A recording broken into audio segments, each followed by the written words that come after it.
میرے نبی پاک نے فرمایا 3 کام کرو تمہیں فائدہ ہوگا. حضرت عبدالرحمن ابن عوف فرماتے ہیں میں نے اس کا تجربہ کیا اس حدیث کا, اور آپ فرمایا کرتے تھے مجھے اللہ کی عزت کی قسم جو میرے نبی نے کہا حق اور سچی کہا ہے, حق اور سچ کا ہے. حضور سید عالم صلی اللہ علیہ وسلم نے فرمایا صدقہ دینے سے مال کم نہیں ہوتا. صدقہ دینے سے مال جی کیا کرنے سے, یہ وعدہ ہے نبی پاک کا. صدقہ دینے سے پیسے, اچھا بتائے نا جی مجھے 1000 میں سے 500 دے دیا تو باقی کتنے رہ گئے؟ تو حضور فرما رہے ہیں کم نہیں ہوتے. 1000 دے دیا تو باقی کتنا بچا؟ نہیں بھائی, میرے محبوب فرماتے ہیں تو اللہ کے رستے میں 1 دے وہ تجھے 700 گنا کر کے واپس عطا فرمائے گا. نبی پاک نے فرمایا صدقہ دینے سے مال کم نہیں ہوتا, اور فرمایا معذرت کرنے سے عزت میں کمی نہیں آتی. معذرت کرنے سے عزت میں کمی, اللہ اکبر, معذرت کرنے سے عزت میں کمی, اور حد کر دی میرے حبیب نے. فرمایا تو رب کی رضا کے لیے عاجزی کر, تیرے نبی کا وعدہ ہے اللہ تجھے عزت عطا فرما دے گا. تو جھک جا اللہ کی رضا, عاجزی اختیار کر, سادگی اختیار کر, سادگی عاجزی کر, تجھے اللہ 2 باتیں اس میں ارشاد, ایک معذرت کر غلطی ہو جائے, اور دوسرا پہلے عاجزی کی بات سنیں. حضرت عمر بن عبدالعزیز بادشاہ تھے, سوئے ہوئے تھے, غلام بھی پاس آرام کر رہا تھا, مہمان بھی آئے تھے. غلام کی ڈیوٹی تھی ہر وقت حضرت کے پاس رہنا. اب سوئے ہوئے ہیں, دیر ہو گئی, غلام بیچارہ تھوڑا تھوڑا اونگ آتے آتے سو گیا.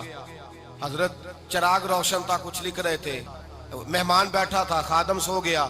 اب چراغ نہ آہستہ آہستہ گل ہو گیا, بجھ گیا. حضرت اٹھے, بوڑھے آدمی تھے, چراغ صحیح کرنے. مہمان کہنے لگے حضور میں نہ کر دوں, میں نہ کر دوں.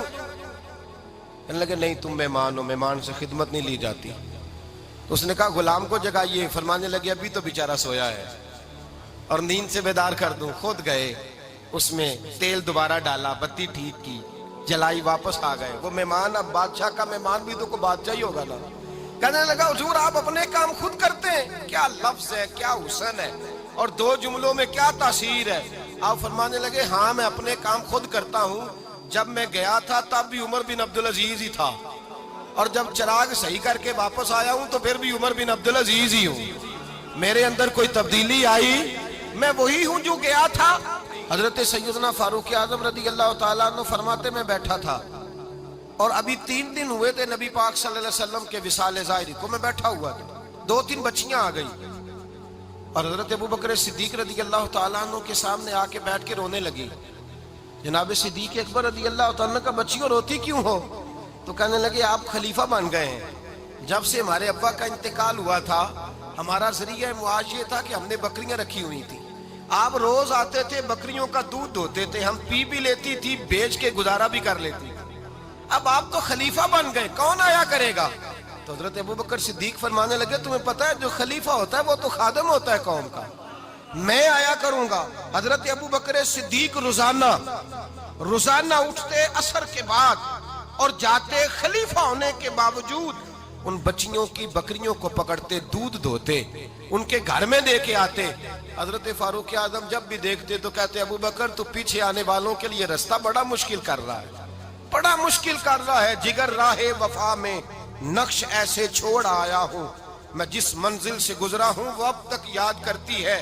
حضرت سلمان فارسی رضی اللہ تعالیٰ عنہ صوبے کے گورنر تھے, سادہ سا لباس پہن کر, سادہ سا, بس اسٹاپ پہ کھڑے تھے, جہاں سے لوگ اندر داخل ہوتے تھے, جہاں سواریاں باندھی جاتی تھی, آج ہم اپنے زبان میں اسے بس اسٹاپ کہتے. باہر کھڑے تھے, کوئی مہمان آ گیا کسی کا, اس نے دیکھا سادے سے کپڑے ہیں, خستہ سی حالی ہے, اس نے سمجھا کوئی کلی ہے شاید, معاذن کوئی ملازم ہے. کہنے لگا خادم ادھر آؤ, ادھر آؤ. آپ قریب گئے, کہنے لگے میرا سامان اٹھاؤ. امام غزالی فرماتے ہیں جب تو علم پڑھنے بیٹھتا ہے تو یہ بھی خیال کرنا تیرے اندر تکبر کا بوٹا نہ لگ جائے, عاجزی اختیار کرنا. عاجزی, سر پہ رکھا ہوا ہے سامان. حضرت سلمان فارسی نے, گورنر صاحب نے, اس آدمی کا, مہمان کا سر پہ سامان رکھا اور جا رہے. سنو اور غور کرو. جب جا رہے تھے جو آدمی بھی ملتا گورنر صاحب ہمیں دے دے. مہمان پریشان ہو گئے, کہنے لگے حضور آپ گورنر ہیں؟ فرمانے لگے نہیں, یہ تو میرا دنیا داری کا نام ہے جو ان لوگوں نے رکھا ہوا ہے، اصل میرا نام وہی ہے جو تو نے لے کے پکارا ہے، اصل نام وہی ہے۔ تو نے کہا غلام ادھر آ، آپ فرمانے لگے پہلے میں ایک یہودی کا غلام تھا، پھر رب تعالیٰ نے فضل کیا تو میں محمد عربی کا غلام ہو گیا، رسول اللہ کا غلام ہوں، اور جب میں نبی پاک کا غلام ہوا ہوں تو اس سارے صوبے کا امام ہو گیا ہوں، تو اصل تو میں غلام ہی ہوا نا۔ دوسرا میرے نبی پاک صلی اللہ علیہ وسلم میں ایک تو عاجزی سے عزت ملتی ہے، تکبر سے عزت، وہ جو بندہ جھجکتا ہے نا تیرے نیڑے جانے سے، تو کہتا ہے میری بڑی عزت کرتا ہے، وہ عزت نہیں کرتا۔ شیر کی عزت ہوتی ہے کہ خوف ہوتا ہے؟ بولے نا تو نہیں نہ ڈر لگتا ہوتی کو۔ شیر کا کیا ہوتا ہے؟ خوف، اس کی عزت نہیں ہوتی۔ تو درندہ ہے، درندوں کی بھی کبھی عزت ہوتی ہے؟ تو جو آدمی ڈنڈے کے زور پر لٹکا کے ڈنڈا اور وہ لوگوں سے عزت کرا رہا، تو بھائی یہ تیری عزت نہیں ہے، تیرا خوف ہے۔ عزت عاجزی میں ہے، انکساری میں ہے۔ اور دوسرا میرے نبی پاک صلی اللہ علیہ وسلم نے فرمایا عزت معاف کرنے میں ہے۔ عزت کس چیز میں ہے؟ بدلہ لینے میں عزت، یہ حقائق ہے۔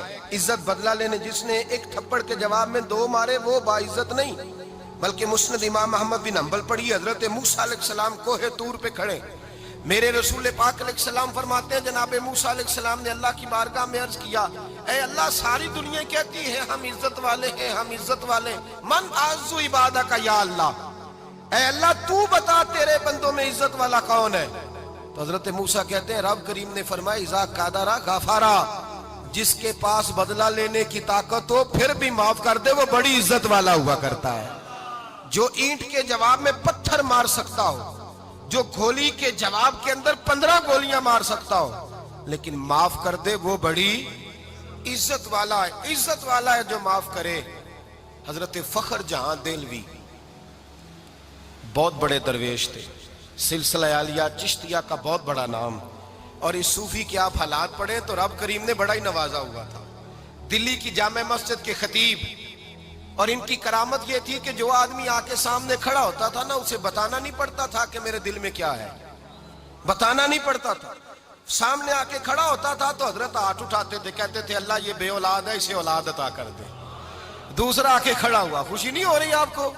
دوسرا آدمی کھڑا ہوا، دوسرا آدمی، اس نے آ کے کہا دعا کے لیے سامنے کھڑا ہوا، تو حضرت کہنے لگے اے اللہ بیمار ہے، وہ کہتا میرے دل میں بات تھی